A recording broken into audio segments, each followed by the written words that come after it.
Je me souviens encore de l'air froid et humide lors des funérailles de ma mère. Paris en novembre n'est pas réputé pour sa clémence, et ce jour-là semblait se jouer en écho à la douleur creuse qui s'insinuait dans ma poitrine. La cathédrale Notre-Dame se dressait, austère, sous un ciel gris, ses vitraux embués par une bruine persistante. À l'intérieur, le parfum des lys, ses fleurs favorites, se mêlait à l'odeur poussiéreuse des vieux recueils d'hymnes et des bancs de bois. Le service se déroula dans une sorte de flou. Les paroles du père Donovan, censées nous réconforter, flottaient autour de moi tel un brouhaha lointain. J'attrapais par-ci des bribes évoquant la bonté de ma mère, sa dévotion envers la banque alimentaire du quartier, ses 20 ans passés à enseigner l'anglais au lycée Montaigne. Mais rien de tout cela ne rendait justice à Sarah Miller, la femme qui chantait faux sur des airs de Billy Joel en préparant ses crêpes dominicales, qui gardait précieusement chaque carte de fête des mères que j'avais façonnée pour elle, qui combattait le cancer avec une grâce que je n'aurais pu imaginer pour une simple indisposition. Ma tante Judy serra ma main lorsque le cercueil fut refermé. Mon oncle mit son bras autour de mon épaule durant le cortège qui se dirigeait vers le cimetière du Père-Lachaise. Des cousins, que je peinais à reconnaître depuis nos Noëls d'enfance, hochèrent la tête d'un air solennel tandis que nous passions. D'anciens élèves, aujourd'hui adultes avec leur carrière et leur famille, racontaient comment maman avait changé leur vie. Leur nombre aurait sans doute gêné ma mère, elle n'a jamais aimé être au centre de l'attention. La pluie s'atténua alors que nous nous rassemblions autour de la tombe, comme si le ciel lui-même s'était épuisé à verser ses larmes. J'y restais, âgé de 32 ans, soudain orphelin. Mon père était parti depuis déjà 5 ans, une crise cardiaque alors qu'il déblayait la neige devant notre maison. Aujourd'hui, maman le rejoignait, me laissant, Emma et moi, livrés au destin. Emma. Ma sœur. 2 ans plus jeune, se tenant là, de l'autre côté de la sépulture, ses cils imbibés formant de fines rivières sur ses joues. Enfants, nous étions inséparables, construisant des forts de couverture, inventant des langues secrètes, nous défendant mutuellement contre les intimidateurs de la cour de récréation. À quel moment tout avait-il changé ? Probablement après l'université. Elle avait déménagé à Paris pour travailler dans la finance tandis que je restais en région parisienne, enseignant dans un collège et veillant sur maman. Nos appels se faisaient de plus en plus rares, nos visites devenaient mécaniques. À présent, en la regardant, je réalisais combien nous étions devenus étrangers l'un à l'autre. Les employés du cimetière se tenaient à une distance respectueuse, prêts à baisser le cercueil une fois que nous serions partis. Les personnes présentes se dispersaient par petits groupes, murmurant à propos de la réception qui se tiendrait chez maman, ma maison désormais, je suppose. Ou plutôt, notre maison. Celle d'Emma et la mienne. J'étais sur le point de partir lorsqu'Emma m'agrippa le coude, ses doigts s'enfonçant avec une force surprenante. Ses yeux, si semblables à ceux de maman, brillaient d'un éclat dur. « Il faut qu'on parle, Michel », dit-elle d'un ton impératif, non comme une demande mais comme un ordre. J'inclinai la tête, pensant qu'elle voulait partager un moment de deuil à deux. « Bien sûr. Rentrons. Rends-moi ma part de l'héritage de 12 millions d'euros. » Ces mots me frappèrent comme un coup physique. J'ai littéralement reculé, trébuchant presque sur une pierre tombale. « Quoi ? Tu m'as bien entendu. » Sa voix tremblait, mais non pas sous l'effet du chagrin. Il y avait une rudesse que je n'avais jamais perçue auparavant. L'assurance vie de maman, la maison, ses placements, tout cela représente environ 12 millions. Je veux ma moitié. Les regards se tournèrent vers nous. Madame Abernathy, partenaire de bridge de maman, s'arrêta net dans sa marche. Mon cousin David feignait un vif intérêt pour un monument voisin. Emma, ce n'est vraiment pas le moment. Comment sais-je ? Mais quand, Michel ? La semaine prochaine ? Le mois prochain ? Quand tout sera réglé et que tu auras eu le temps de dissimuler tes avoirs ? Elle laissa échapper un rire sec et sans humour. Tu as toujours été la chouchoute de maman. Toujours le fils dévoué qui restait près de la maison pendant que je devais me débrouiller toute seule à Paris. L'accusation piquait précisément parce qu'elle était infondée. Maman n'avait jamais fait de favoritisme, elle était infiniment fière de l'ambition et du succès d'Emma. Je suis restée en région parisienne non par devoir, mais parce que j'aimais enseigner, que j'aimais les saisons changeantes, et que j'adorais partager les dîners du dimanche avec maman même après le départ de papa. Je ne comprends pas ce que tu veux dire, dis-je doucement. Maman nous a traités de manière égale dans son testament.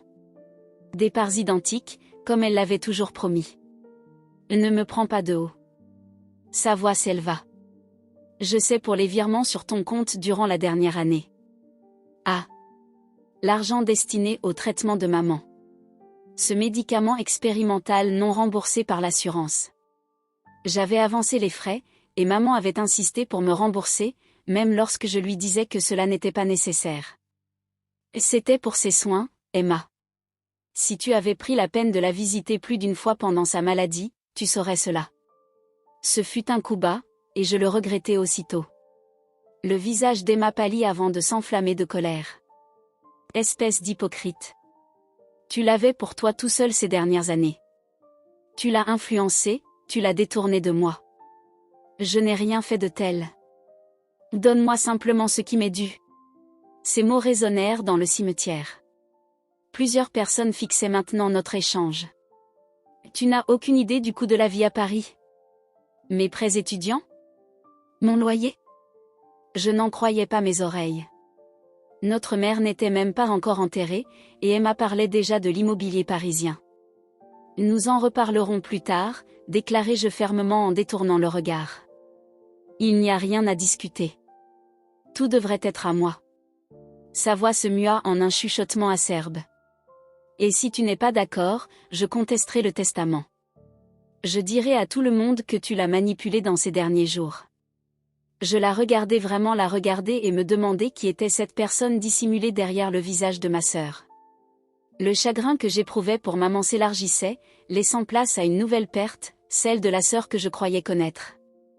Alors que la petite assemblée se dispersait, emportant avec elle de nombreux murmures, je me réfugiais dans un recoin familier de mon esprit, le même endroit où je m'étais retirée lors du décès de papa, lors de l'annonce du diagnostic de maman, lorsque mes fiançailles avec Élise s'étaient effondrées.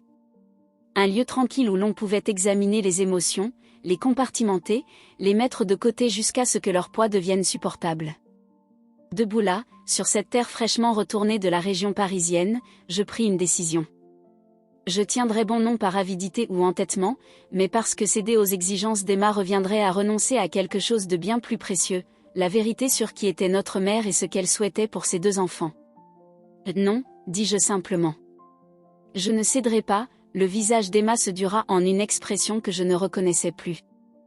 Tu vas le regretter, me promit-elle avant de faire volte-face et de s'éloigner, sa robe noire flottant dans la brise du cimetière comme un corbeau prenant son envol. Je restai près de la tombe un moment de plus, seule avec maman pour une ultime fois. J'essaierai de réparer ça, murmurai-je au cercueil. Je ne sais pas comment, mais j'essaierai. Une goutte de pluie, le dernier présent du jour, se déposa sur ma joue, indiscernable des larmes que j'avais refoulées toute la journée. La réception chez maman, notre maison désormais, se déroula exactement comme elle l'aurait voulu, modeste, chaleureuse, emplie des personnes qui l'avaient aimée. Madame Peterson, d'en face, avait apporté sa fameuse lasagne.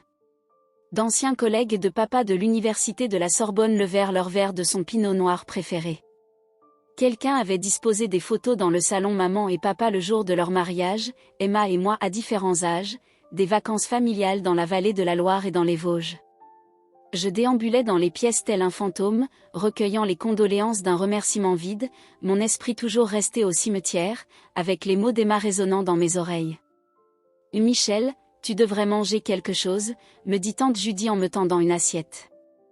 Je n'avais pas mangé depuis la veille, mais la nourriture me semblait désormais étrangère. Malgré tout, je grignotais une salade de pâtes en observant Emma, de l'autre côté de la pièce, discuter avec l'avocat de maman, Wallace Thornton. Wallace attira mon regard et m'invita à le rejoindre. J'hésitai un instant, puis traversai la foule. « Et Michel, je disais à Emma que nous devrons organiser la lecture officielle du testament la semaine prochaine, déclara-t-il, son nœud papillon légèrement de travers. Wallace s'occupait des affaires juridiques de notre famille depuis avant ma naissance. Rien de compliqué, les affaires de ta mère sont en parfait ordre, comme tu peux attendre de la part de Sarah. Le sourire d'Emma était crispé. J'ai expliqué à Wallace que je devais reprendre le train pour Paris ce soir. Des affaires urgentes.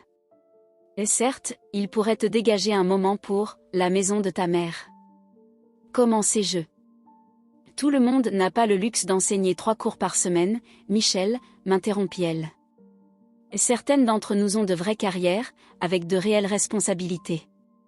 Wallace déglutit, mal à l'aise. Nous pouvons organiser une visioconférence pour la lecture, si nécessaire. Bien sûr, certains documents devront être signés en personne ultérieurement. Je reviendrai pour cela, affirma Emma. Et dis-moi juste quand. Wallace s'excusa pour aller chercher un autre verre, nous laissant seuls dans un silence pesant. Tu pars vraiment ce soir, demandai-je. Le train de 20h15, confirma-t-elle. Déjà réservé. Je voulais être en colère, mais surtout j'étais triste. Depuis quand ma petite sœur, celle qui pleurait jadis quand je partais pour une sortie scolaire d'une semaine, était-elle devenue si distante? Emma, que se passe-t-il vraiment? Ce n'est pas dans tes habitudes. Un éclair traversa ses yeux, peut-être de la vulnérabilité, mais il s'évanouit rapidement. Il n'y a rien qui cloche.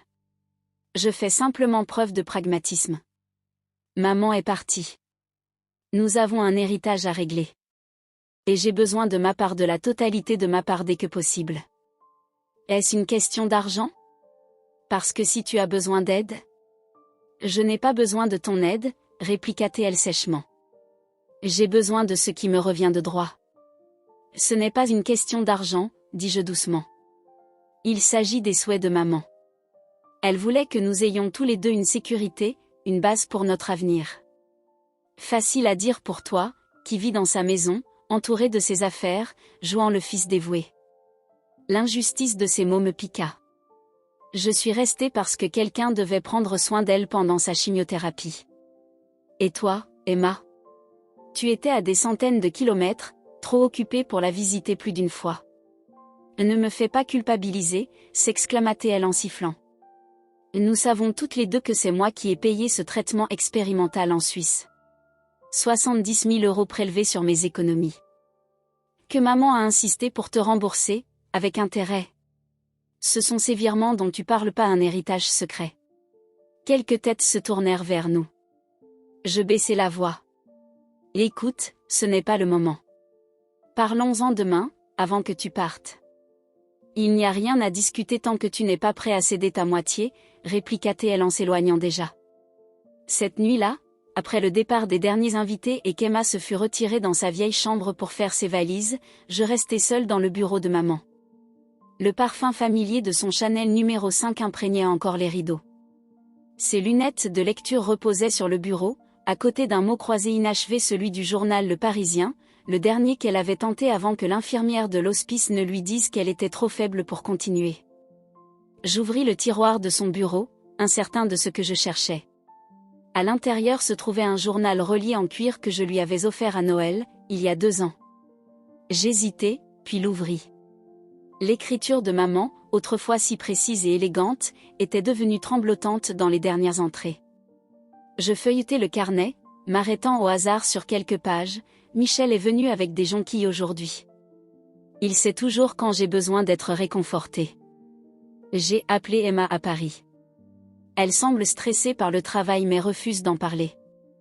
J'aimerais qu'elle me laisse aider, ne serait-ce qu'en m'écoutant. L'oncologue dit que le nouveau traitement ne fonctionne pas comme espéré. Je n'ai pas encore tout expliqué aux enfants. Il faut que je sois forte encore un peu. Les larmes brouillèrent ma vision. Je me tournai vers l'une des dernières entrées, datée d'il y a 3 semaines, j'ai fait venir Wallace à l'hôpital pour finaliser le testament. Des parts égales pour mes enfants, comme il se doit.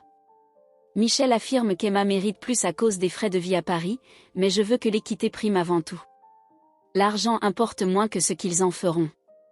Priez pour qu'ils se souviennent de l'essentiel, non de l'héritage, mais des valeurs qui le sous-tendent. Famille. Compassion. Intégrité. Je refermai le journal, submergé. Même jusqu'au bout, maman pensait à nous deux, cherchant l'équité, espérant que nous comprendrions ce qui était vraiment important. Un grincement de plancher se fit entendre derrière moi. Emma se tenait dans l'encadrement de la porte, observant la scène. « Tu fouilles déjà dans ses affaires ?» Sa voix était accusatrice. Je me souviens, répondis-je, trop épuisé émotionnellement pour une autre dispute.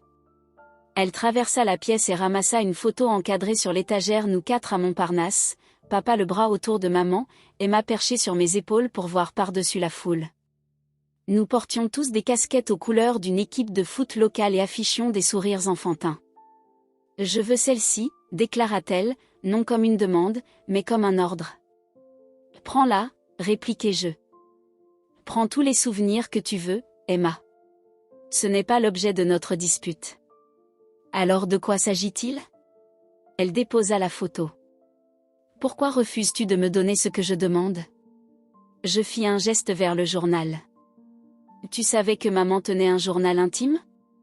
Pendant toute sa maladie. Et alors ? Elle y écrivait sur nous. Sur le fait qu'elle voulait que tout soit équitable. Qu'elle tenait à ses valeurs. Un rire amer s'échappa d'Emma.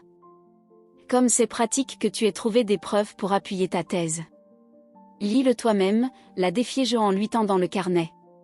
Elle ne fit aucun geste pour le prendre. Je n'ai pas besoin de lire ses pensées privées. Je sais ce qu'elle aurait voulu. Le sais-tu vraiment ? Car la mère que je connaissais accordait une importance primordiale à l'équité.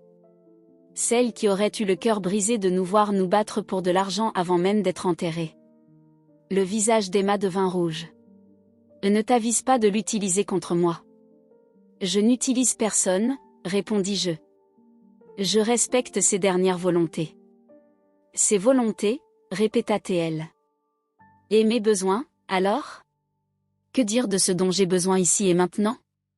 Dans sa voix résonnait une détresse bien plus grande que la simple avidité.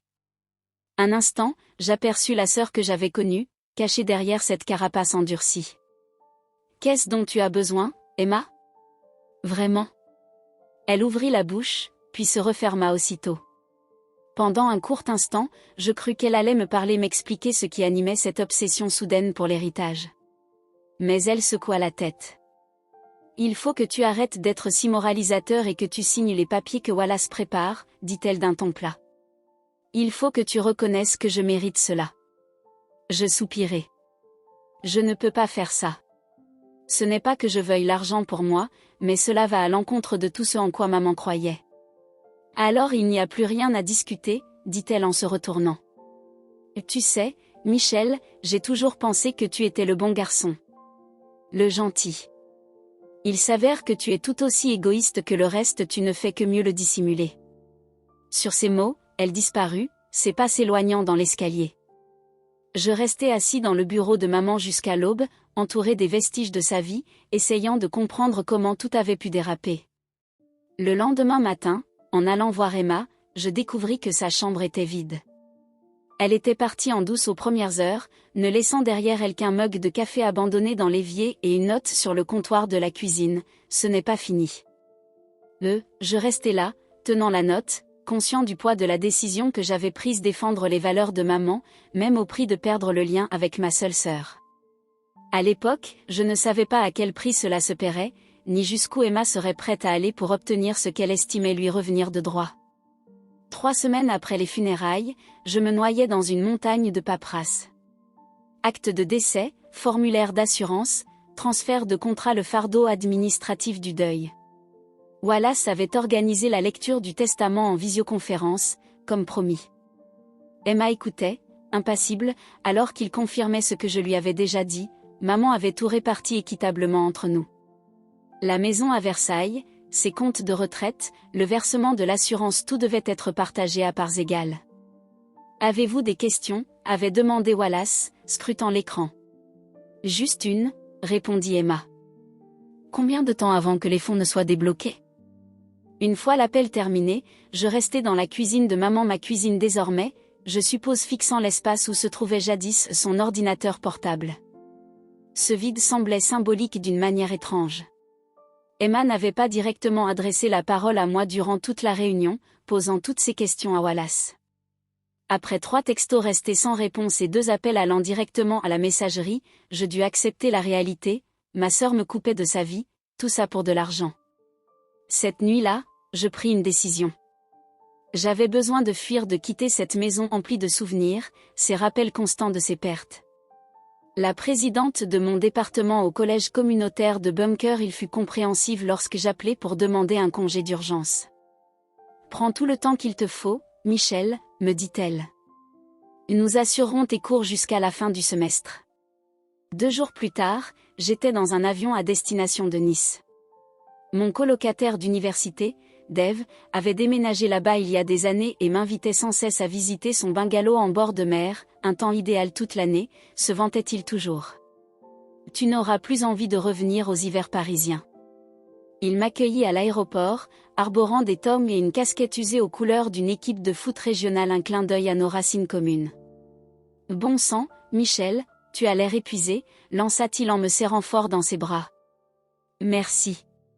On dirait bien que j'en ai bien profité, répondis-je avec une pointe d'ironie. Il attrapa ma valise. 3 semaines de soleil sur la Côte d'Azur et de fiches. Ta cause devrait arranger ça. Pas question de se morfondre pendant ce voyage. La prescription de Dave pour le deuil était simple, l'épuisement physique. Nous surfions, enfin, lui sur la planche pendant que je tombais à répétition. Nous faisions de la randonnée dans les collines de Cap d'Antibes, du vélo le long de la promenade des Anglais, et du kayak dans la baie de Villefranche. Le soir, nous grillions du poisson frais sur la terrasse de son bungalow et sirotions des bières fraîches en regardant le coucher de soleil. « Tu veux en parler ?» demanda-t-il lors de notre 4e nuit, tandis que le ciel passait de l'orange au violet profond. « Pas vraiment, répondis-je, avant de tout de même lui raconter ce qui m'était arrivé, le décès de maman, les exigences d'Emma, son silence depuis la lecture du testament. Dave siffla doucement. « C'est dur, mec. Jamais je n'aurais pensé qu'Emma se transformerait en avare. »« C'est justement ça, rétorquai-je en décollant l'étiquette de ma bouteille de bière. Ce n'était pas elle, quand nous étions enfants. Quelque chose a changé. L'argent change les gens, haussa-t-il les épaules. Il révèle parfois qui ils sont vraiment. Non, secouai-je la tête. Ce n'est pas elle. Il y a autre chose qui cloche. Dave me lança un regard de travers. Comme quoi? Je ne sais pas. Mais l'Emma de mon enfance, celle qui donnait son argent de poche aux sans-abri, qui faisait du bénévolat dans les refuges pour animaux, ne se comporterait pas ainsi sans raison. Peut-être, concéda Dave. Ou alors tu ne l'as jamais vraiment connue. Cette possibilité me hanta durant les jours suivants. L'avais-je idéalisée? Avais-je créé dans mon esprit une image d'elle qui n'avait jamais réellement existé? La pensée était presque aussi douloureuse que sa trahison. Peu à peu, le soleil de la Côte d'Azur fit son effet. Je retrouvai le sommeil la nuit. Je me surprenais à rire des blagues médiocres de Dave.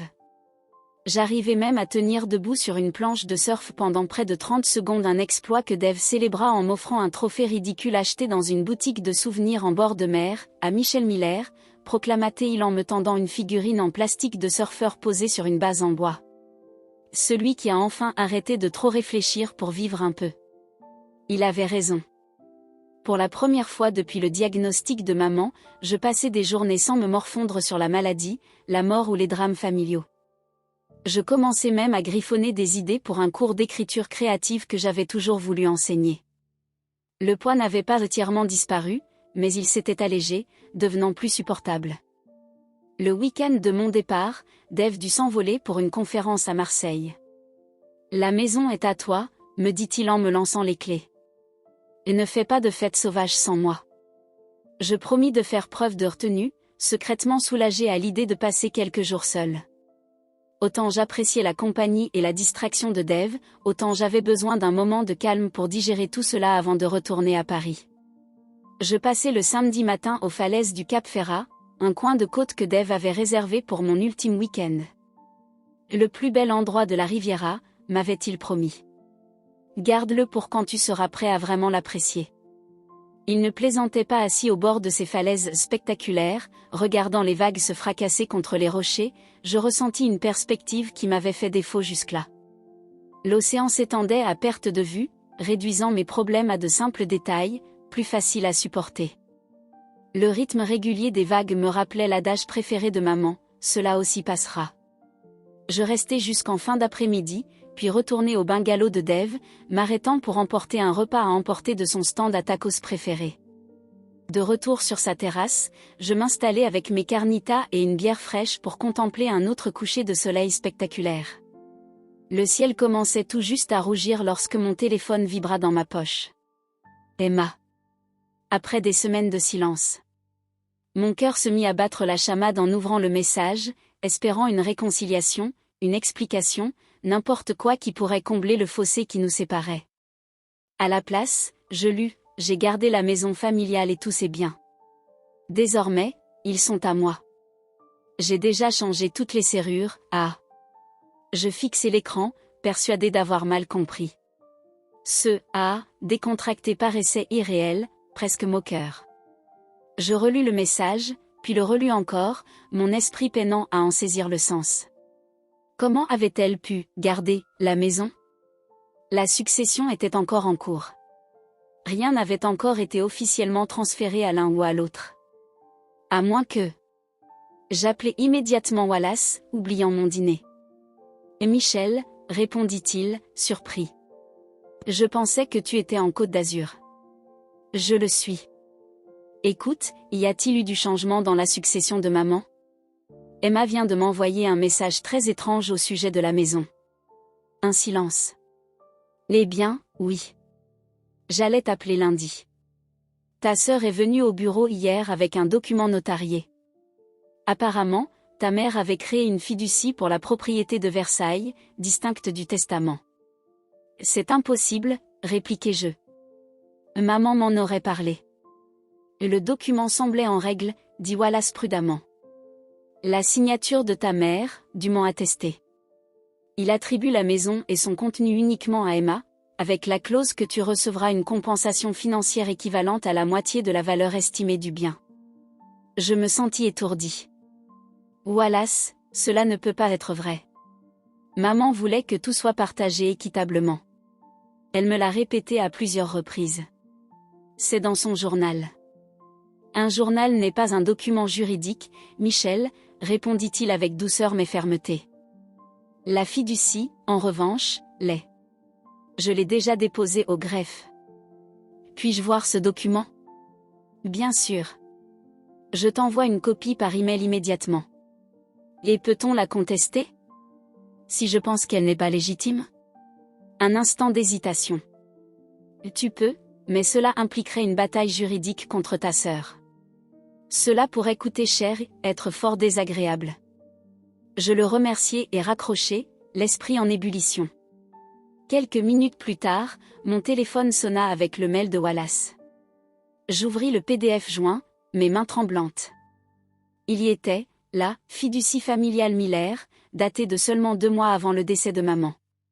La signature en bas y ressemblait, mais quelque chose n'allait pas un peu trop parfaite pour quelqu'un affaibli par la chimiothérapie. Les témoins étaient des noms qui m'étaient inconnus.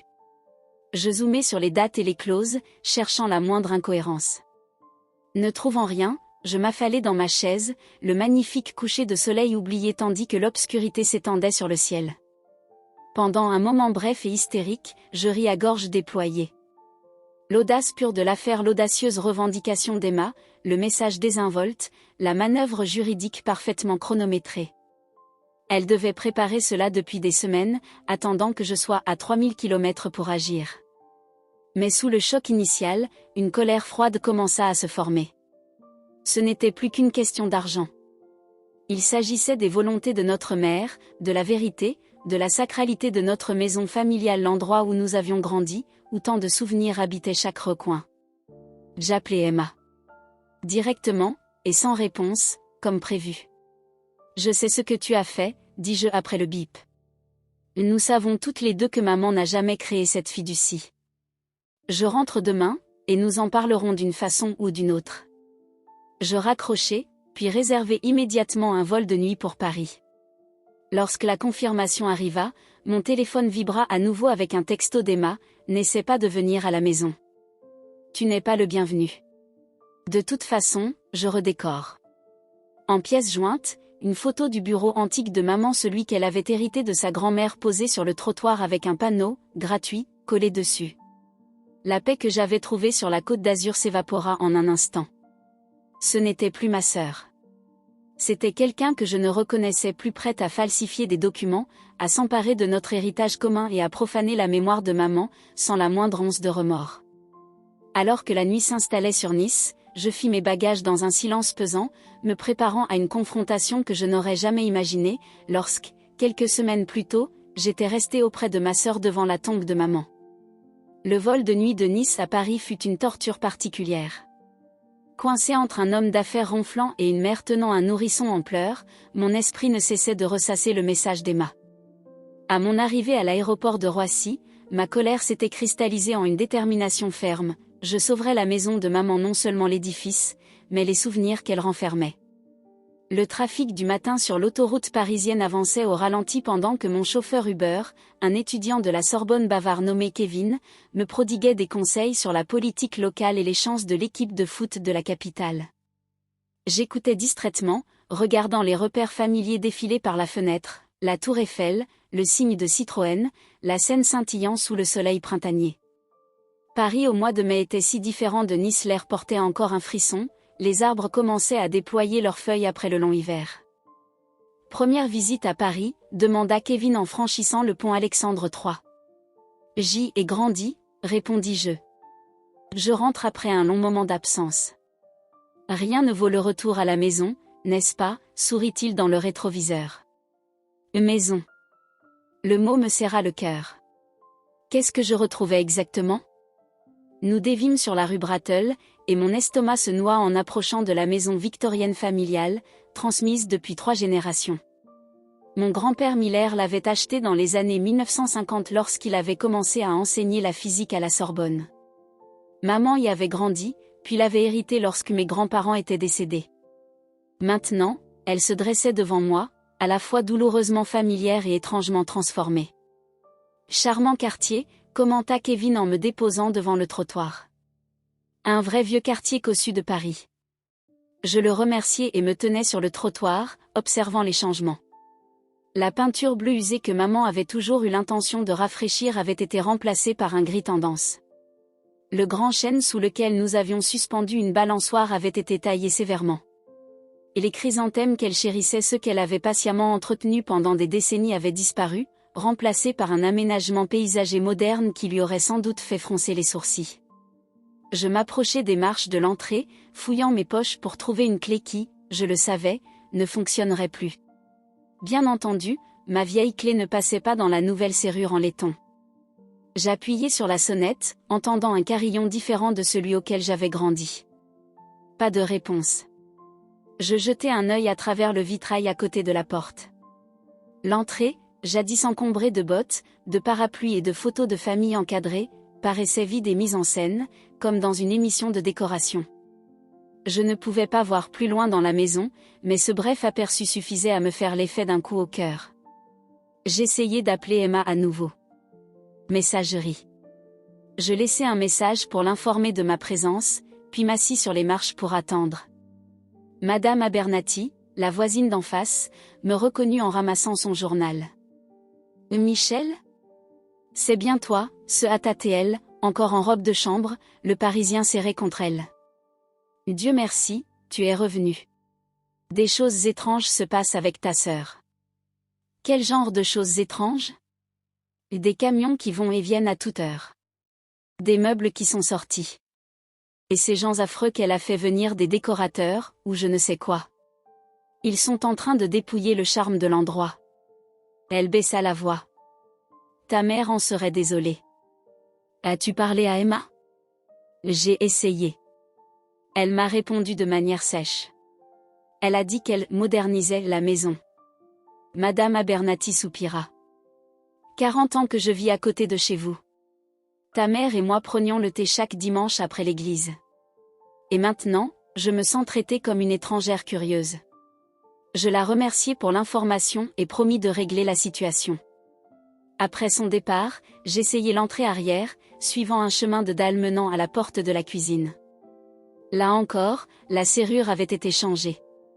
Par la fenêtre, j'aperçus la cuisine vintage des années 1950 avec ses armoires vermantes que maman aimait malgré leur manque de praticité en plein démantèlement. Des plans de travail en granit jonchaient le sol, et des appareils électroménagers en inox attendaient de remplacer les vieux fidèles qui avaient préparé tant de repas familiaux. Je fis le tour de la maison, inspectant fenêtres et toutes entrées, cherchant le moindre accès. Tout était sécurisé. Dans le jardin, je découvris ce qui avait été le potager de maman. Les plates-bandes surélevées où elle cultivait tomates et basilic étaient recouvertes d'un tissu de paillage. La table en fer forgé où nous dînions en été avait disparu. Même l'atelier de papa, dans un recoin du jardin, avait été transformé en studio de yoga, visible à travers de nouvelles portes-fenêtres. Une vague de chagrin m'envahit non seulement pour maman cette fois, mais pour l'effacement physique de notre histoire familiale. Chaque changement représentait un souvenir effacé, une part de notre passé commun abandonné. Je m'assis lourdement sur ce qui restait du mur de pierre que papa avait construit, essayant de comprendre cette transformation. Ce n'était pas simplement une rénovation, c'était une annihilation. Qu'est-ce qui avait poussé Emma à non seulement s'emparer de la maison, mais à effacer méthodiquement tout ce qui faisait d'elle la nôtre? Après une heure sans signe d'Emma, je me rendis chez Dunkin' Donuts du coin, un autre repère de mon enfance, et commandai un café. La jeune barista, visiblement ennuyée, me tendit ma tasse. « On dirait que tu passes une mauvaise matinée », observa-t-elle. « On peut dire ça. Tiens, j'ai mis un peu de sucre en plus. Ma mère disait toujours que le sucre aide lors des journées difficiles. » Je la remerciai et m'installai près de la fenêtre, sortant mon téléphone. D'abord, j'appelai Wallace qui me confirma, d'un ton calme, que légalement, mes options étaient pour l'instant limitées. Nous pouvons déposer une requête pour contester le document de fiducie, m'expliqua-t-il, mais cela prendra du temps. La justice avance à pas de tortue dans ces dossiers. Ensuite, j'appelai mon voisin Ted Richard, serrurier de profession. Tu pourrais m'aider à entrer dans ma propre maison? C'est une longue histoire, mais ma sœur a changé les serrures pendant mon absence. J'aimerais bien, Michel, mais ce serait du cambriolage. Ce n'est pas légal, me répondit-il. Alors que ma frustration montait, mon téléphone vibra à nouveau, un texto provenant d'un numéro inconnu, elle n'est pas là. Elle est partie hier pour New York. Elle dit qu'elle sera absente une semaine. Je suis le chef de chantier pour la rénovation. On vient dégager le grenier demain. Tu veux récupérer des affaires de famille? Je fixai l'écran, incertain de la véracité du message ou s'il s'agissait d'un piège. J'envoyai un texto en retour. Qui est-ce? Jeff Baxter, de Baxter Construction. Ta sœur nous a embauchés pour la rénovation. J'ai rencontré ta mère une fois quand je lui avais fait un devis pour réparer la toiture l'année dernière. Une femme charmante. Je me rappelais que maman avait mentionné ce prestataire, quelqu'un de droit, au tarif raisonnable. Je décidai de lui faire confiance. Peux-tu me laisser entrer? C'est ma maison aussi, malgré ce que dit ma sœur. Après une longue pause, il répondit, ce n'est pas prévu, mais je serai là à 15 heures. Je peux t'accorder 30 minutes avant l'arrivée de l'équipe. C'est le mieux que je puisse faire. Ce n'était pas idéal, mais c'était mieux que rien.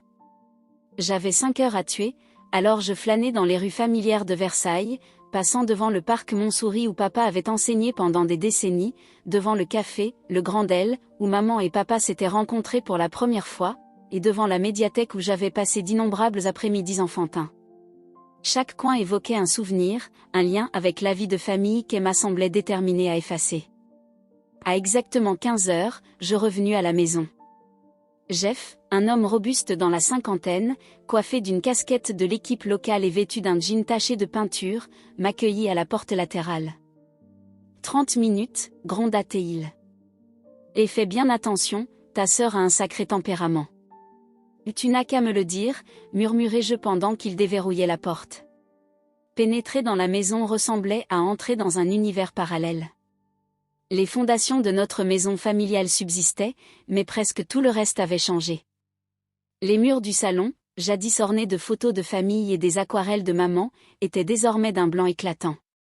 Le mobilier ancien et confortable avait été remplacé par des pièces modernes au design épuré, impressionnantes mais impersonnelles. Les étagères, autrefois chargées des ouvrages académiques de papa, des romans policiers de maman et de nos livres d'enfance, étaient vides, attendant une collection soigneusement sélectionnée pour coller à cette nouvelle esthétique. Je traversai le rez-de-chaussée, déconcerté, remarquant tout ce qui avait disparu, l'horloge grand-père du couloir, le buffet en porcelaine de la salle à manger, le piano sur lequel maman nous avait appris à jouer. Dans la cuisine, seule la table en chêne ancien restait, entourée du chaos des ouvriers préparant l'installation de nouveaux placards. Je montai l'escalier, ma main glissant le long de la rampe, l'un des rares repères encore familiers. Le couloir à l'étage était jonché de cartons étiquetés pour don ou recyclage. J'ouvris celui portant l'inscription « Bonne FOI » et découvris les pulls de papa, les manteaux d'hiver de maman, des albums photos enveloppés négligemment dans du papier journal.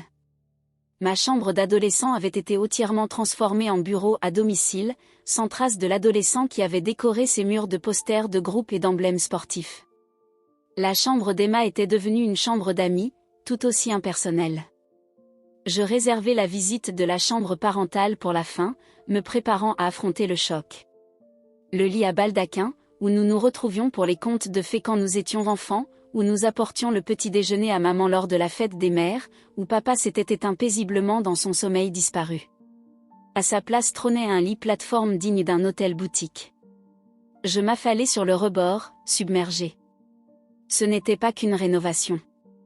C'était un effacement, systématique et délibéré, comme si Emma voulait non seulement supprimer les rappels matériels de nos parents, mais aussi faire disparaître la mémoire même de notre vie commune dans cette maison. Les mains tremblantes, j'ouvris enfin l'armoire, le dernier endroit où je pensais trouver quelques traces de papa et de maman. Au fond, j'aperçus une unique boîte en carton portant l'inscription « À garder » écrite de la main d'Emma. Je la sortis et soulevai le couvercle. À l'intérieur se trouvaient quelques objets, apparemment choisis au hasard, la pipe de papa, les lunettes de lecture de maman, une petite boîte en bois contenant des bijoux, et une pile de lettres liées d'un ruban décoloré. Je les reconnus aussitôt, les lettres d'amour que maman et papa s'étaient échangées lors d'eux. Leur court amour, que maman nous montrait souvent lors de leur anniversaire. Tout en bas de la boîte se trouvait l'ours en peluche d'enfance d'Emma, usé par des années d'affection. Ces quelques objets, voilà tout ce qu'Emma avait décidé de préserver d'une vie pleine de souvenirs. Je pris la pipe de papa, dont le bois lisse témoignait des années d'usage, et des larmes brûlèrent derrière mes yeux. Comment se faisait-il que celle qui avait sauvé cette pipe usée puisse jeter tout le reste sans y penser une seconde? Le temps est écoulé, appela Jeff depuis le rez-de-chaussée. L'équipe arrive d'avance. Je refermai précipitamment la boîte et la glissai sous mon bras. Je garde ça, déclarai-je d'une voix ferme. Ce que tu prends ne regarde pas ma vie, rétorqua Jeff. Assure-toi juste de verrouiller la porte latérale en partant. Je jetai un dernier regard dans la chambre parentale, désormais celle d'un inconnu dans une maison étrangère, avant de descendre.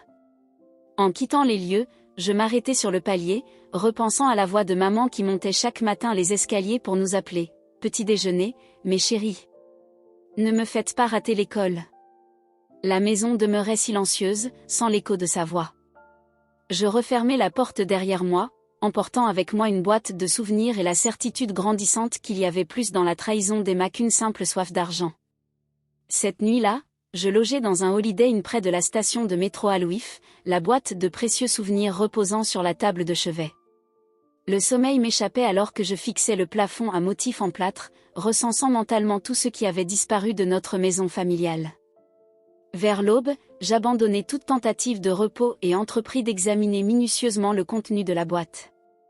Les lettres ne révélaient rien de nouveau, simplement l'expression sincère de l'amour entre deux étudiants diplômés des années 1970. Mais niché dans la petite boîte en bois à bijoux, sous les boucles d'oreilles perles de maman et l'anneau de son cours à l'ENS, je découvris quelque chose d'inattendu, une petite clé portant l'inscription « Fiducie de Versailles, casière 722 ». Un coffre-fort bancaire. Je n'avais jamais su que maman en possédait un. La banque ouvrait à 9h. J'attendais devant les portes à 8h30, le visage tiré, mais déterminé. La caissière, une jeune femme au sourire compatissant, vérifia mon identité ainsi que l'acte de décès que j'avais eu la prévoyance d'emporter dans mes documents de voyage. « Il me faudra voir les papiers qui te nomment exécuteur », expliqua-t-elle doucement. « Ma sœur et moi sommes co-exécuteurs, répliquai-je en lui montrant la lettre de Wallace confirmant notre statut. Est-ce qu'elle doit être présente? Non, l'un ou l'autre des exécuteurs peut accéder au coffre. Mais nous devrons inventorier le contenu pour la succession. Elle fit signe à un responsable, et ensemble nous pénétrâmes dans le coffre-fort. La case 722 était petite. À l'intérieur se trouvait une enveloppe scellée portant la mention « Pour mes enfants » écrite à la main avec la précision de maman, une clé USB et un mince dossier manille. Le responsable observa que je passais en revue chaque objet, les notant sur un formulaire officiel. « Souhaites-tu disposer d'une pièce privée pour examiner tout cela ?» me proposa-t-elle. Je hochai la tête, reconnaissant, et elle me conduisit dans une petite salle de conférence. Une fois seule, j'ouvris d'abord l'enveloppe. « Mes chéris », commença la lettre de maman. « Si vous lisez ceci, je ne suis plus là. » J'ai laissé des instructions précises à Wallace quant à la répartition des biens, mais il y a des objets d'une valeur sentimentale qu'un testament ne peut évaluer. Elle énumérait ensuite les objets qu'elle souhaitait attribuer à chacun de nous. Emma hériterait du collier de perles de sa grand-mère, et moi, la collection de montres de papa. La lettre était datée de 8 mois auparavant, au début de sa maladie, lorsque les pronostics étaient encore pleins d'espoir. Aucune mention d'une fiducie attribuant la maison à Emma. Aucun indice qu'elle eût voulu autre chose qu'une répartition équitable de sa succession. Puis, j'ouvris le dossier. Il contenait des documents financiers, relevés de placement, police d'assurance, et surtout une copie du véritable testament de maman, identique à celui présenté par Wallace, partageant tout à parts égales entre Emma et moi. Enfin, j'insérai la clé USB dans mon ordinateur portable. Le fichier vidéo, daté de 3 semaines avant le décès de maman à peu près à la même période que celle de l'étrange document de fiducie, s'ouvrit sous mes yeux tremblants. Maman apparut à l'écran, amaigrie par ses traitements mais les yeux clairs, assise dans son fauteuil favori à la maison. « Bonjour, mes amours », commença-t-elle, sa voix plus faible que je ne m'en souvenais, mais toujours indéniablement la sienne. J'ai demandé à l'infirmière de l'hospice de m'aider à enregistrer ceci, car j'ai tant de choses à vous dire tant que je le peux encore. Elle parla pendant près de 20 minutes évoquant sa vie, ses regrets, ses espoirs pour notre avenir. Elle se remémora notre enfance, partagea des anecdotes familiales jusqu'alors inconnues, et offrit ses derniers conseils maternels. « Emma, ma chérie, déclara-t-elle vers la fin, regardant directement la caméra, je sais que tu traverses une période difficile, même si tu essaies de le dissimuler. La société qui réduit les effectifs, ton appartement que tu peines à payer, les prêts étudiants qui te hantent la nuit. J'aurais aimé pouvoir alléger ton fardeau. Mais souviens-toi, les soucis financiers sont passagers. Ce qui compte, c'est l'intégrité, la compassion et l'amour qui nous unit en tant que famille. » Elle se tourna légèrement, comme si elle s'adressait maintenant à moi. « Michel, tu as été mon pilier durant cette épreuve. Ton père serait si fier de l'homme que tu es devenu.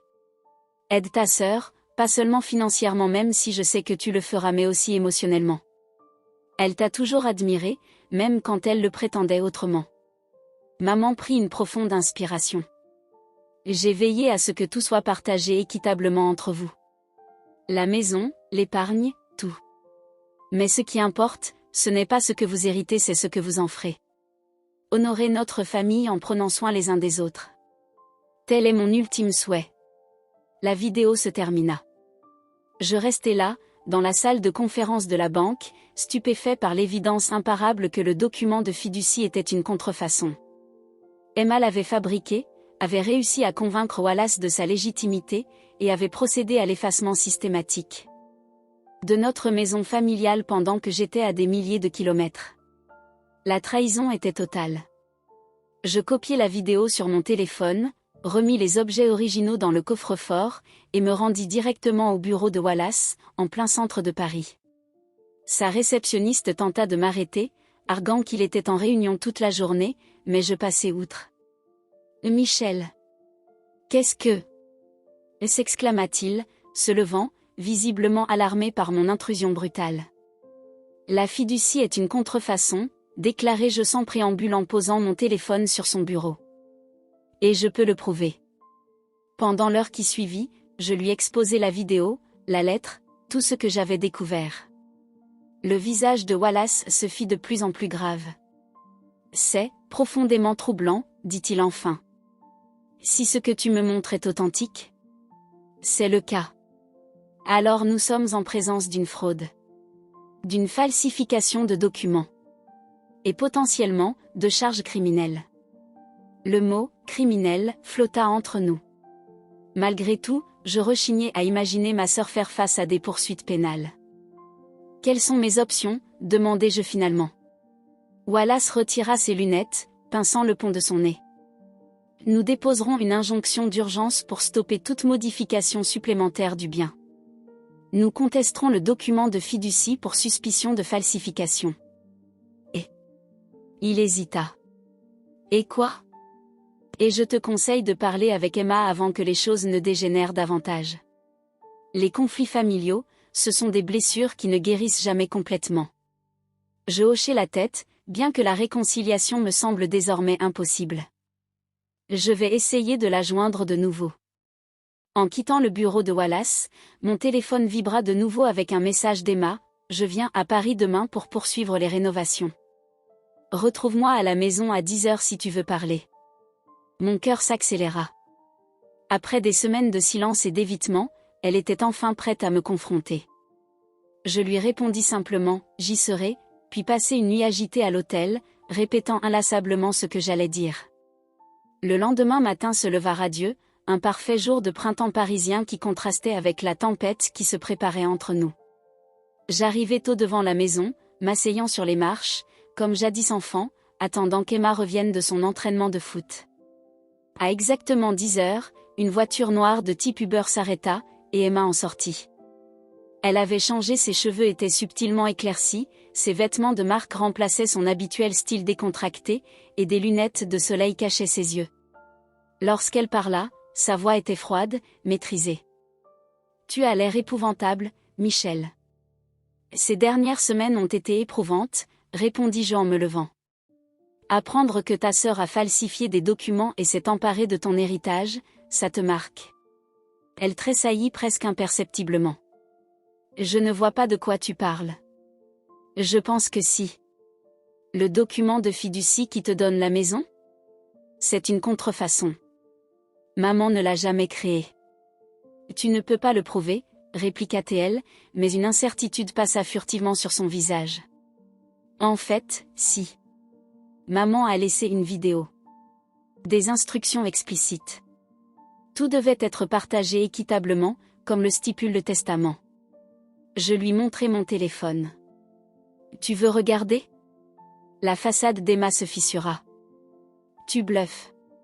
Fiducie de Versailles, case 722.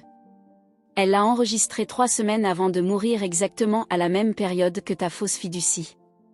Quelle coïncidence. » Elle se détourna, tâtonnant avec ses clés devant la porte d'entrée. Ce n'est pas parce qu'elle a fait une vidéo sentimentale que des documents juridiques deviennent sans effet. Des documents falsifiés ne sont pas légaux, Emma, la suivis-je à l'intérieur. Wallace prépare une injonction en ce moment même. Les travaux s'arrêtent aujourd'hui. La maison était encore plus chaotique qu'hier, des murs enlevés, des éléments retirés, une grande partie de notre passé effacée. Emma arpentait les lieux tel un général inspectant un champ de bataille, apparemment indifférente à la destruction. « Tu ne comprends pas », finit-elle par dire en se tournant vers moi dans ce qui était autrefois notre salon. « J'en ai besoin. » « La maison? L'argent? Pourquoi? Qu'est-ce qui est si important pour que tu aies falsifié des documents, menti à l'avocat de maman, et effacé toute trace de notre famille? » Tout, explosa-t-elle, sa façade soigneusement construite s'effondrant. Mon travail, mon appartement, ma vie à Paris, tout s'écroule.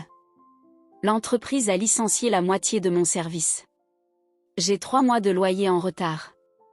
Mes cartes de crédit sont bloquées. Je n'ai rien, Michel. Rien du tout. Son déluge de mots résonnait dans la pièce vide. Je regardais ma sœur, la regardant véritablement pour la première fois depuis les funérailles. Derrière ses reflets haut de gamme et ses vêtements de créateur, elle paraissait épuisée, désespérée. « Pourquoi ne m'as-tu rien dit ?» demandai-je doucement. « J'aurais pu t'aider. »« Je ne veux pas de ton aide, cracha-t-elle. Je ne veux ni ta pitié, ni ton jugement, ni ton air de grand frère parfait. Je veux ce qui me revient de droit. La moitié de la succession est la tienne. C'était toujours le plan. Tu n'avais pas besoin de tout faire. La moitié, ce n'est pas suffisant. Tu sais combien Paris est cher? Combien la finance est impitoyable pour une femme? Juste pour conserver l'apparence du succès, il faut des moyens. Sa voix montait à mesure qu'elle enchaînait ses questions. Toi, tu es resté dans ton emploi d'enseignant confortable, dans ta ville confortable, tandis que j'ai dû me battre pour chaque once de respect et de reconnaissance. Et maintenant je suis au bord de l'échec, et tout le monde le saura, et je ne veux pas que cela se produise. Je reconnus la peur derrière sa colère, la même que j'avais vue dans les yeux de papa lorsqu'il avait été écarté pour un poste de direction, dans le regard de maman quand son premier livre avait été rejeté. L'orgueil de la famille Miller, déformé par le désespoir, avait pris une tournure monstrueuse. « Tu as donc décidé de t'approprier tout, dis-je doucement. Pas seulement ta part, mais aussi la mienne. Tu as voulu effacer papa et maman de cette maison, de notre histoire. Je ne les efface pas. Là elle s'arrêta, semblant s'entendre pour la première fois. Elle regarda autour d'elle, dans ce salon vidé de ses souvenirs, des photos et meubles disparus, des murs désormais vides de toute trace de notre passé familial. Je fuis. Tu fuis, dis-je doucement. Fuir. L'échec, la douleur, le chagrin. Je comprends, Emma. Mais cela? Je fis un geste englobant la pièce. Ce n'est pas la solution. Elle s'effondra sur une échelle posée contre le mur, le seul siège disponible dans cette pièce dépouillée. Je n'avais pas prévu que ça irait si loin. J'avais simplement besoin d'argent rapidement, puis une chose en entraîna une autre, et avant que je ne m'en rende compte, je falsifiais des documents, embauchais des entrepreneurs, et détruisais notre maison familiale. Elle hocha la tête, laissant enfin couler ses larmes. Je ne me reconnais plus, Michel. Quel genre de personne fait ça? Une personne désespérée, répondis-je en m'asseyant à côté d'elle. Mais il n'est pas trop tard pour arranger les choses. Un instant, je crus la voir atteinte que la sœur que je connaissais était encore là, cachée derrière cette façade endurcie. Puis son téléphone sonna. Elle jeta un rapide coup d'œil à l'écran, et je vis son expression se durcir à nouveau. « C'est mon agent immobilier, dit-elle en se levant. La maison sera mise en vente la semaine prochaine. Les biens rénovés à Versailles se vendent en ce moment pour des millions. Emma, tu ne peux pas. Je peux, et je vais le faire. » Elle se redressa, essuyant ses larmes. « Je suis désolée de tout ce qui s'est passé, mais je ne change pas de cap, conteste la fiducie si tu veux, mais d'ici là, la maison sera vendue et l'argent aura disparu. » Elle se dirigea vers la porte, s'arrêtant un instant, la main posée sur la poignée. « Je suis sincèrement désolée, Michel. Mais il faut que je prenne soin de moi maintenant. Personne d'autre ne le fera. » En s'éloignant, ces mots restèrent suspendus dans l'air, douloureux rappelant à quel point nous avions dévié du dernier souhait de maman, prendre soin les uns des autres. Dans ce moment, seul dans le vide de notre maison familiale, je compris le véritable coup de la trahison d'Emma, non pas la maison ou l'argent, mais l'effondrement final de ce que notre famille avait été. Le lendemain, Wallace confirma la menace d'Emma, la procédure judiciaire durerait des mois. Nous déposerons l'injonction, me dit-il, mais la justice familiale avance lentement. Et elle a raison à propos de l'immobilier à Versailles si elle met la maison en vente rapidement. C'est alors que je pris une décision qui, je le savais, allait tout changer. J'appelai Dave à Nice. Tu te souviens du poste que ta société m'avait proposé l'année dernière? Celui que j'avais refusé pour rester à Paris avec maman? Est-ce toujours d'actualité? Tu plaisantes? Mon patron te demande des nouvelles chaque mois. On ne trouve toujours personne avec tes qualités. Attends, tu envisages vraiment ça? Je n'envisage pas seulement, répondis-je, regardant autour de moi dans ma chambre d'hôtel vide. J'accepte. J'ai besoin d'un nouveau départ, Dave. Loin de Paris, loin de ce chaos avec Emma. Et la maison? L'héritage? Je soupirai, le poids de ma décision s'imposant. Je vais me battre pour ce qui est juste, pour ce que maman voulait. Mais je ne laisserai pas cela me consumer. Je dois vivre ma vie, pas passer mon temps à me battre contre le passé. 2 jours plus tard, je me tenais sur le porche de Madame Abernathy, lui expliquant mes projets. Elle me serra fort dans ses bras, promettant de veiller sur la maison et de me tenir au courant des évolutions. Ta mère serait fière de toi, me dit-elle. Choisir la paix, même quand c'est la voie la plus difficile. Je n'étais pas certain de sa véracité, mais je l'espérais. En quittant l'aéroport de Roissy, je jetai un dernier regard à la maison familiale. Des ouvriers installaient de nouvelles fenêtres, effaçant une nouvelle part de notre histoire. Je ne m'arrêtais pas, je ne pouvais supporter une nouvelle confrontation avec ce que nous avions perdu. Au lieu de cela, j'appelai Wallace depuis le terminal, lui ordonnant de poursuivre la contestation de la fiducie pendant que je m'installais sur la Côte d'Azur. Et Wallace ? Une fois que cette affaire sera réglée, quelle qu'en soit l'issue, je veux que tu crées une bourse au nom de mes parents dans le collège communautaire, pour aider des étudiants en difficulté. Et ta part dans l'héritage, demanda-t-il. Si nous gagnons, utilise la moitié pour la bourse. Le reste. Je m'arrêtai, observant les avions décoller à travers la fenêtre du terminal. Le reste ira à Emma. Non pas parce qu'elle le mérite, mais parce que maman aurait voulu que je prenne soin d'elle, même aujourd'hui. Alors que l'appel de mon vol se faisait entendre, je mis mon téléphone en sourdine, coupant ainsi le dernier lien avec la vie que je laissais derrière moi. La trahison faisait encore mal, crue et récente, mais au-delà de cela, quelque chose se formait, un sentiment de possibilité, d'un avenir non défini par ce que j'avais perdu, mais par ce que je pourrais encore construire. Nice m'accueillit avec le temps parfait dont Dave se vantait toujours, mais cette fois je n'étais pas de passage. Le petit appartement que je louais sur la promenade des Anglais offrait une vue sur les surfeurs à l'aube et des couchers de soleil spectaculaires. J'y accrochai un seul objet sur le mur, une petite aquarelle que maman avait peinte de notre maison familiale en automne, la seule œuvre d'art que j'avais pu sauver avant que la rénovation d'Emma n'efface tout le reste. Repartir à 32 ans n'avait jamais figuré dans mes plans, mais la start-up d'EdTech de Dave, une petite entreprise de technologie éducative, m'offrait des défis inattendus qui réveillaient des parties de mon esprit resté longtemps endormies dans mon métier d'enseignant. En tant que directeur de programme, je me retrouvais à concevoir des expériences d'apprentissage numérique, m'appuyant sur mon passé d'enseignant tout en découvrant un secteur tout à fait nouveau. Mes journées furent absorbées par ce travail, tandis que mes soirées se peuplaient de cours de surf, toujours médiocres, mais en progrès, de parties de volley-ball sur la plage, surprenamment correctes, et de rendez-vous qui ne dépassaient jamais le dîner. Mon cœur n'y était pas encore vraiment. La bataille juridique avec Emma se poursuivit en mon absence.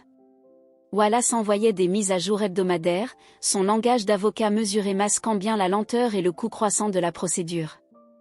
L'injonction d'urgence avait été accordée, stoppant les rénovations d'Emma, sans toutefois éliminer sa revendication sur la propriété. Des experts en écriture manuscrite examinaient le document de fiducie. Des témoins de moralité étaient entendus au sujet des intentions de maman et de son état d'esprit durant ces derniers mois.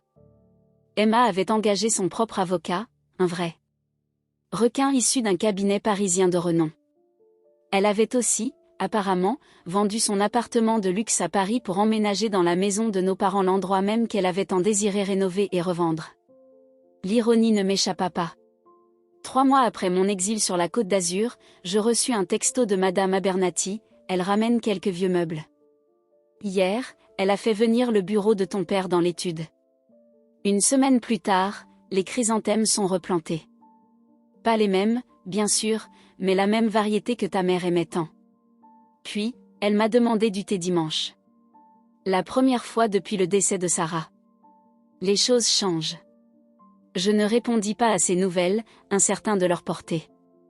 Emma éprouvait-elle des remords ? Avait-elle des regrets quant à l'effacement de notre histoire familiale ? Ou s'agissait-il d'un stratagème de redonner à la maison une apparence authentique avant l'arrivée éventuelle d'acheteurs ? 4 mois après mon arrivée sur la Côte d'Azur, alors que je commençais à adopter une routine qui ressemblait presque à une vie normale, mon téléphone sonna avec le numéro d'Emma.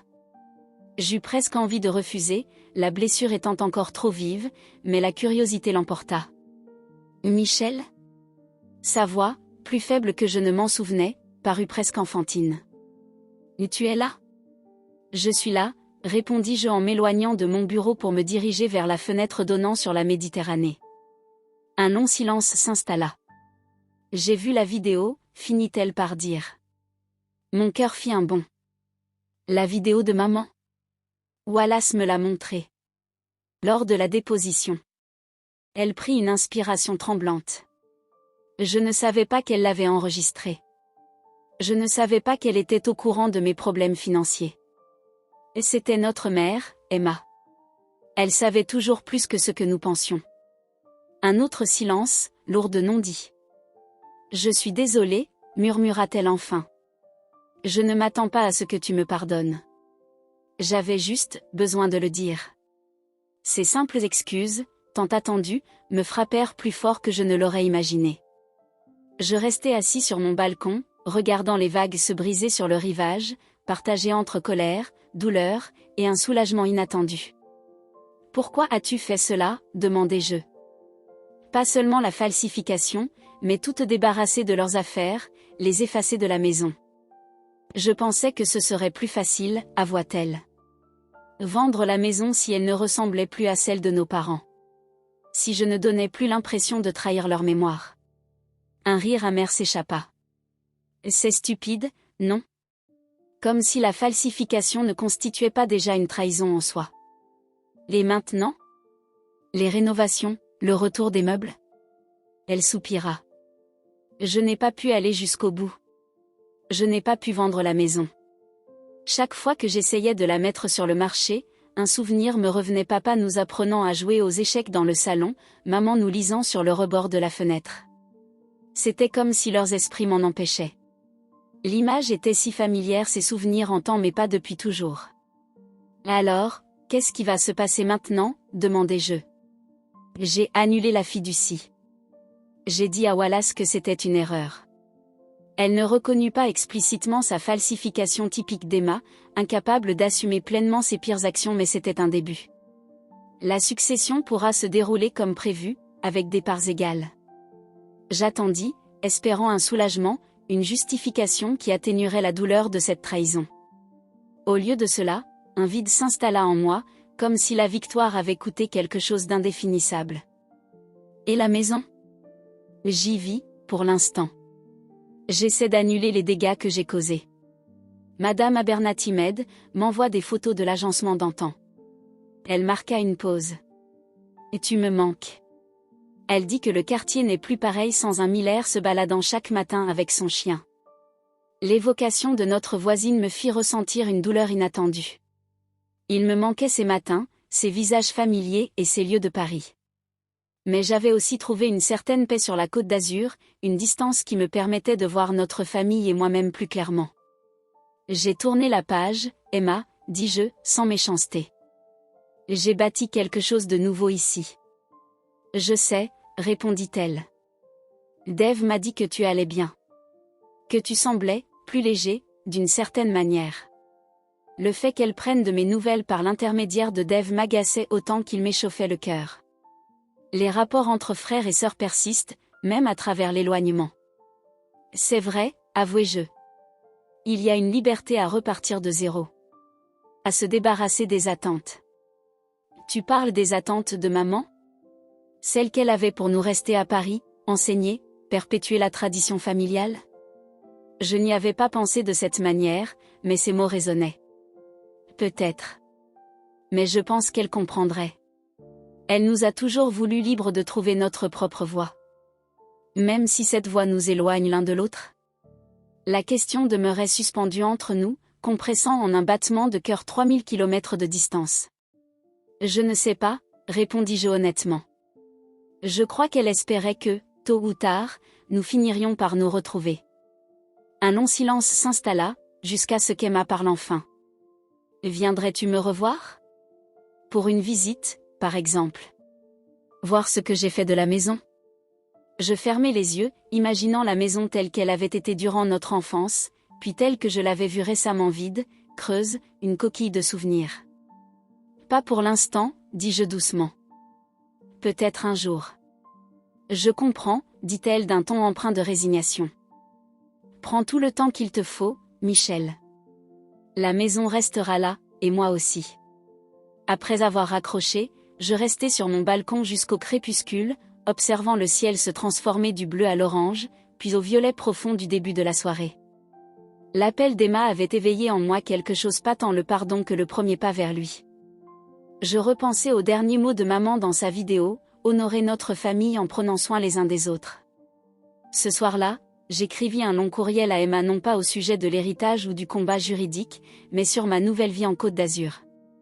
Je lui racontais mon travail, mes tentatives maladroites mais sincères en surf, le petit restaurant de fish tacos qui était devenu mon rituel du vendredi soir.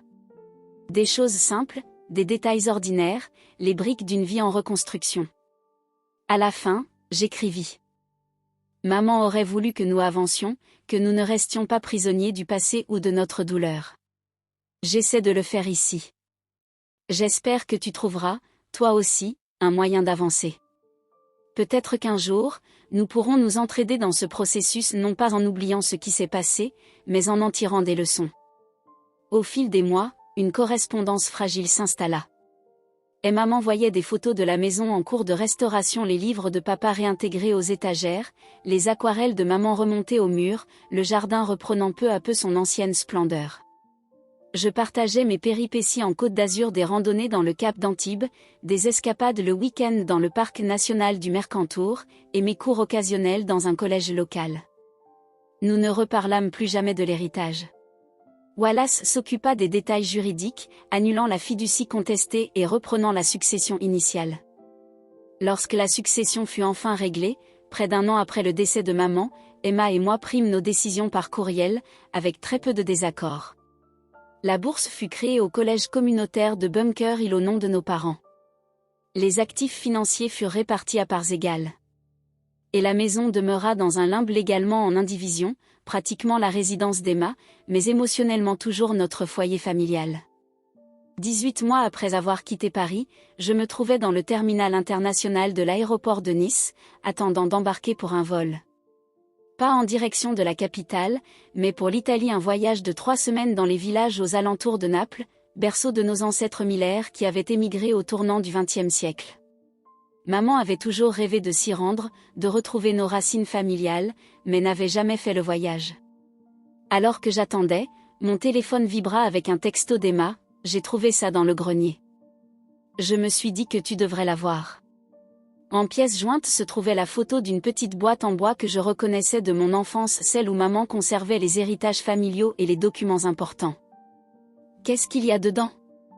Lui répondis-je. Je ne sais pas.